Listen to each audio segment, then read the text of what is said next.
हासिल हुई है। असदुद्दीन ओवैसी यहाँ से जीते हैं। माधवी लता बीजेपी की तरफ से यहाँ पर चुनावी मैदान में थी और फिलहाल हैदराबाद से ओवैसी जीते हैं। हालांकि जो कितना मार्जिन से वो जीते हैं ये कुछ ही देर में साफ हो जाएगा, लेकिन देखिए 3 लाख से ज्यादा अंतर से जीत हासिल हुई है असदुद्दीन ओवैसी से। एक बड़ा मार्जिन है। 1984 से इस सीट पर असदुद्दीन ओवैसी जो है वो जीत हासिल कर रहे, एक तरह से कह सकते हैं। लेकिन ये एक तरह से एक बड़ा, क्योंकि हमने देखा माधवी लता जब से उनके नाम का अनाउंसमेंट हुआ था वो बीजेपी में सदस्य भी नहीं थी।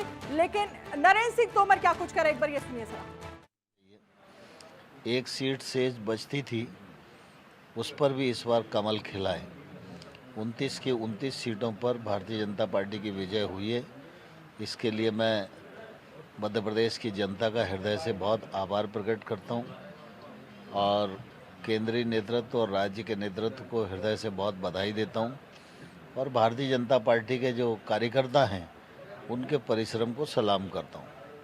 दिग्विजय सिंह लगातार ईवीएम पर सवाल उठाते थे। आज भी उन्होंने कहा कि 300 पार जाएंगे तो निश्चित रूप से ईवीएम में कुछ गड़बड़ी है। नहीं, मैं समझता हूं कि कुल मिला के जब कांग्रेस को हार का ठीकरा कहीं फोड़ना होता है तो ईवीएम उन्हें याद आती है।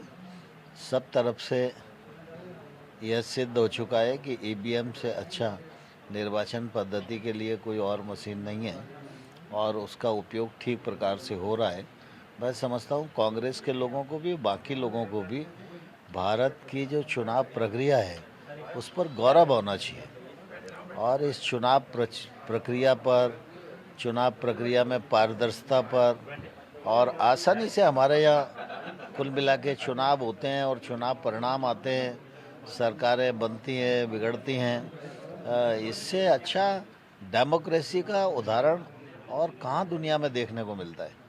400 पार की बात थी लेकिन पीछे कम आ गई। स्वाभाविक रूप से हम लक्ष्य तय किए थे लेकिन लक्ष्य तक कई बार नहीं पहुंच पाते हैं। कांग्रेस कह रही है कि हम बिल्कुल रचना, जिस तरह से अगर हैदराबाद सीट को लेकर हम बात करें, असदुद्दीन ओवैसी को 3 लाख से ज्यादा वोटों से वो जीते हैं, ये अपने आप में एक बड़ा मार्जिन है। लेकिन माधवी लता जो शुरुआत से, जब उनके नाम का अनाउंसमेंट हुआ, वो बीजेपी में सदस्य भी नहीं थी और उनसे जब पूछा जाता था कि आपको कैसे चुना गया तो बाकायदा वो बताती थी और बहुत चुनाव प्रचार में वो एक्टिव मोड में नजर आई। प्रधानमंत्री नरेंद्र मोदी के लिए प्रचार करने वो वाराणसी भी पहुंची थी, लेकिन हार, यहाँ पर हार का सामना उन्हें करना